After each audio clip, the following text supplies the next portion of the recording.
सभी किसान भाइयों का स्वागत है एक और नई वीडियो में। तो किसान भाइयों, आज मैं आपको इस वीडियो में बताऊंगा कि टमाटर की खेती में हमें जो टमाटर के पौधे लगाने चाहिए वो ग्राफ्टेड लगाने चाहिए या नॉन ग्राफ्टेड लगाने चाहिए, और कौन से नॉन ग्राफ्टेड या ग्राफ्टेड में ज़्यादा प्रोडक्शन निकलती है और खर्च किस हिसाब से होता है, उसके बारे में आपको थोड़ी सी जानकारी दूंगा। अगर आपको ये जानकारी इन्फॉर्मेटिव लगे, बढ़िया लगे, तो लाइक जरूर करना वीडियो को, कमेंट करके जरूर बताना कहाँ से आप हमारी वीडियो देख रहे हो और आपको वीडियो कैसी लगी है, और ज़्यादा से ज़्यादा वीडियो को शेयर करना ताकि मेरे को भी सपोर्ट मिले और मैं आपके लिए हमेशा ऐसी बड़ी से बड़ी वीडियो लेकर हमेशा आता रहूँ। तो किसान भाई, सबसे पहले बात करते हैं हम कि जब भी हम टमाटर की खेती करते हैं, चाहे ग्राफ्टेड लगाए चाहे नॉन ग्राफ्टेड लगाए, जो हमारा ग्राफ्टेड होता है वो हमारा महंगा होता है, क्योंकि ग्राफ्टेड से आप पहले ये बात समझो कि ग्राफ्टेड पौधा वो होता है जिसको कि काट कर किसी और पौधे की जड़ में लगाया जाता है। ज़्यादातर ग्राफ्टेड पौधा बैंगन का पौधा तो उसको काटा जाता है, उसके ऊपर हमारा टमाटर का पौधा लगाया जाता है। ठीक है, मतलब कलम की जाती है, जिसको कलम बोलते हैं, जैसे आम की कलम की जाती है ना बड़े, उसी प्रकार से हमारे टमाटर की जाती है, जो कि ग्राफ्टेड होता है।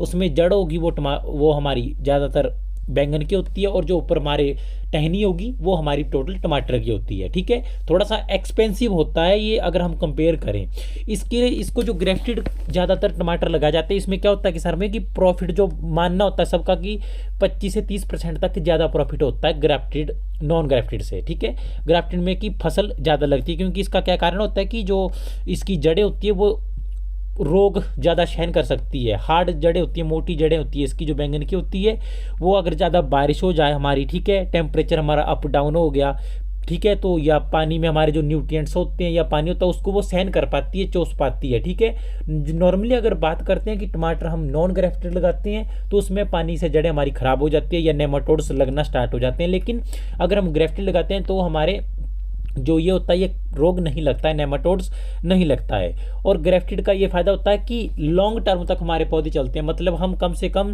3-4 महीने तक टमाटर फल ले सकते हैं, खेती ले सकते हैं। ये जल्दी पौधे हमारे खराब नहीं होते लॉन्ग टर्म के लिए, मतलब ऊपर तक पौधे के काफ़ी हाइट तक हमारे फल जो होते हैं वो लगते रहते हैं। ठीक है, अब बात करते हैं किसान भाई जो नॉन ग्राफ्टेड है। तो किसान भाई, अगर मैं सीधी सी पॉइंट ऑफ व्यू में आऊँ तो किसान भाइयों, ऐसा आप कभी भी झांसे में या किसी भी बात में मत आना कि नॉन ग्राफ्टेड में ग्राफ्टेड से कम टमाटर होते हैं। अगर आप कुछ बातों का विशेष ध्यान रखते हो जो मैं आपको बताऊंगे, मैं लिख के देता हूँ, आप ग्राफ्टेड टमाटर को पीछे कर दोगे बिना किसी खर्च के, वो भी नॉन ग्राफ्टेड टमाटर में बिना किसी काम के। ठीक है, बिना किसी खर्च के। देखो, सबसे पहले जो क्या करना चाहिए किसान भाई, जब भी आप टमाटर की खेती करना चाहते हो, ग्राफ्टेड नॉन ग्राफ्टेड ये तो बात ही मत करो, आप सीधी सी ये रखो कि आपको टमाटर की खेती करनी है। जो ग्राफ्टेड करते हैं उसमें खर्च बहुत ज़्यादा आता है, क्योंकि उसके में हर पौधे को काट कर लगाया जाता है। ठीक है, उसको छोड़कर मैं बताता हूँ आपको, आप करें नॉन ग्राफ्टेड। आपको क्या करना है, सबसे पहले तो जब भी आप खेत की तैयारी करते हो तो बढ़िया खेत होना चाहिए आपका, मिट्टी बढ़िया होनी चाहिए उसकी।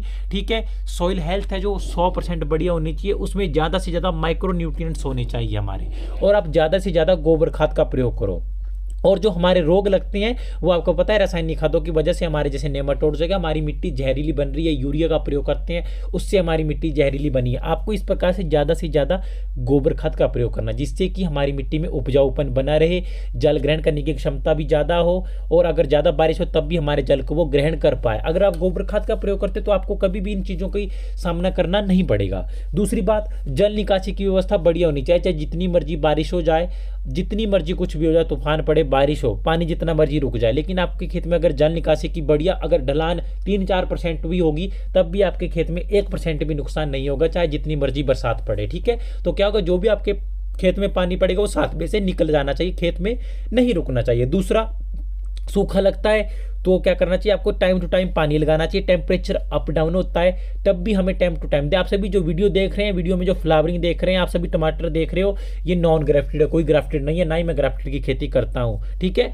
आपको कभी भी इन बातों में नहीं आना कि उसी में ज़्यादा खेती है, इसमें भी ज़्यादा खेती होती है, लेकिन होता है केयर होती है जो मेन, जितनी ज़्यादा केयर करोगे आप उतनी ज़्यादा प्रोडक्शन हमारी लगती है। ठीक है, मेन बात होती है मेहनत और हमारे केयर पे।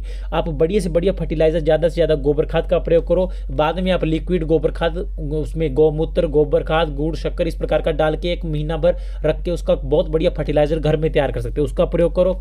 दूसरी बात, टाइम टू टाइम पानी रखो, जितना पानी आवश्यकता में पौधे को चाहिए उतना दो, सूखा नहीं लगने दो, ठीक है। और उसी के साथ साथ खरपतवार खेत में नहीं होना चाहिए। खरपतवार के लिए आप हर्बिसाइड का प्रयोग करो, क्योंकि खरपतवार क्या करता है, जो भी हम माइक्रो न्यूट्रिएंट्स डालते हैं या गोबर खाद डालते हैं या जो भी हम फर्टिलाइजर का प्रयोग करते हैं, उनका असर आधा तो हमारा खरपतवार ले लेता है, जिस कारण हमारी खेती बहुत ज़्यादा खराब होने लग जाती है, प्रोडक्शन नहीं बन पाती। और दूसरा, अगर मान के चलो आपके पौधे की ग्रोथ नहीं बढ़ रही है, तो आप जैसे आपको मैंने बताया बायोविटा आता है हमारा, सी वुड फर्टिलाइजर है, उसका आप प्रयोग करो, उसकी स्प्रे करो, ठीक है। बढ़िया से बढ़िया बातों का ध्यान रखो। मिट्टी में जो लेयर बनती है पपड़ी, उसकी गुड़ाई निराई करते रहो ताकि गैसेज ना बने, ठीक है। और रोग लगते हैं उसके लिए बढ़िया से बढ़िया स्प्रे का प्रयोग करो, और उन्हीं स्प्रे का प्रयोग करो जिनका रिजल्ट आपको देखने को मिलता है, और जो स्प्रे 3-4 रोगों को एक साथ यूज मतलब कंट्रोल कर पाती है। जैसे हमारे मक्खी होगी, हमारा थ्रिप्स हो गया, ठीक है, हमारा कैटरपिलर हो गया, एफिडस हो गया, इन सबको इंसेक्टिसाइड होते हैं, इन प्रकार का प्रयोग करना चाहिए जो कि 4-5 चीज़ों को एक साथ ही हमारे कंट्रोल कर पाए। अलग अलग से स्प्रे करने लगोगे तो काफ़ी ज़्यादा महंगा पड़ जाएगा, क्योंकि ग्रेफ्टेड होता है वो बहुत ज़्यादा महंगा होता है, हमें उसमें बहुत ज़्यादा देखभाल करने की जरूरत पड़ती है। नॉन ग्रेफ्टेड में अगर हम उतनी देखभाल करें तो हम ग्रेफ्टेड से ज़्यादा फसल प्राप्त कर पा सकते हैं, ठीक है। तो किसान भाई, मेरा बोलने का यही मतलब है कि आप ऐसा मत सोचो कि क्या नहीं है। मेन जो बात होती है वो मेहनत देखभाल पे होती है। जितनी ज़्यादा आप टमाटर के पौधे की केयर करोगे, टाइम टू टाइम पानी स्प्रे होगी, हमारी हर चीज़ का ध्यान रखोगे, ठीक है, ढंग से आप काम करोगे, तभी आप बढ़िया टमाटर की खेती प्रॉपर कर सकते हैं। और रही जैसे कि कहते हैं कि ग्राफ्टेड में लॉन्ग टर्म के लिए हमारा पौधा चलता है, उसी प्रकार आप इसमें लॉन्ग टर्म वाले पौधे लगा लीजिए, ठीक है। नॉन ग्रेफ्टेड में जैसे हमारा हिमसोना हो गया, लॉन्ग टर्म के लिए चलता है, मानिक हो गया, लॉन्ग टर्म के लिए चलता है, और भी बारे बहुत से सीड्स आती हैं, हिमशिखर आ गया, वो भी बहुत लॉन्ग टर्म के लिए चलता है, अभिलाष आ गया, लॉन्ग टर्म के लिए चलता है, सलार आ गया, लॉन्ग टर्म के लिए चलता है। इस प्रकार के बहुत से हमारे पौधे होते हैं जो कि लॉन्ग टर्म के लिए चलते हैं, उनका आप प्रयोग करो, देखभाल करो, टाइम टू टाइम स्प्रे करो, बढ़िया स्प्रे करो।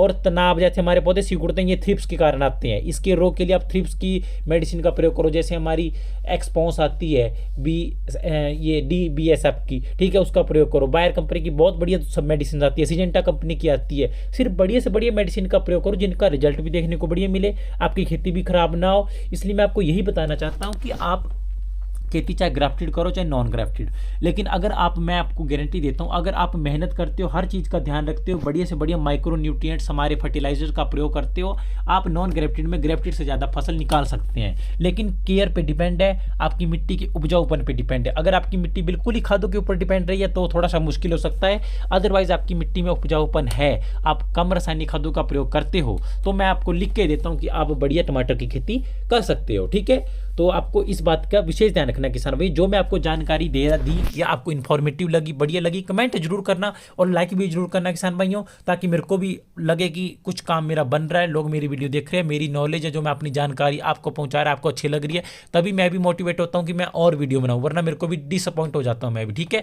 तो ज़्यादा से ज़्यादा वीडियो को शेयर करना, लाइक करना, कमेंट करना, सब्सक्राइब भी जरूर करना चैनल को, बेल आइकन को ऑल पे भी प्रेस करना, ठीक है। तो आपको इन सब बातों का किसान भाइयों विशेष ध्यान रखना है, बढ़िया टमाटर की खेती हमारी हो जाती है। और रस्सी बांधने का तरीका भी हमारा होता है, उसके ऊपर भी हमारे टमाटर की खेती बहुत ज़्यादा डिपेंड होती है। अगर ज़्यादा पत्ते आपके खेत में हो जाते हैं तो आप क्या करो, पत्ते को थोड़े थोड़े काट दीजिए नीचे वालों को और स्प्रे कर दीजिए, क्योंकि पत्तों में भी हमारा असर पोषक तत्व जड़ें होती हैं वहाँ से जाता है, हर पत्ते के हर एक लीफ में जाता है, ठीक है। तो आपको इन सब बातों का विशेष ध्यान रखना। आप ग्राफ्टेड लगाओ चाहे नॉन ग्राफ्टेड लगाओ, मेरे हिसाब से तो आप नॉन ग्राफ्टेड लगाओ, क्योंकि ग्राफ्टेड तो बहुत महंगा होता है। अगर आपके पास पैसा मोटा है, सीधी सी बात है, अगर पैसा ज़्यादा है तो आप ग्राफ्टेड में इन्वेस्टमेंट कर सकते हो, उस तरीके से कर सकते हो। अदरवाइज आपको मैं सभी छोटे मेरे किसान भाई है, नॉन ग्राफ्टेड लगाओ जैसे आप लगाते हो, बस देखभाल करो, जल निकासी की व्यवस्था बढ़िया होनी चाहिए, बढ़िया स्प्रे का प्रयोग करो, टाइम टू टाइम हर रोग की पहचान करो, ज़्यादा से ज़्यादा जैविक खादों का प्रयोग करो, ऑटोमेटिकली आपकी खेती बढ़िया होगी, ठीक है किसान भाई। तो मिलते हैं किसी नई वीडियो में। आज की वीडियो में आपके लिए सिर्फ इतना सही, तो ज़्यादा से ज़्यादा वीडियो को शेयर करना।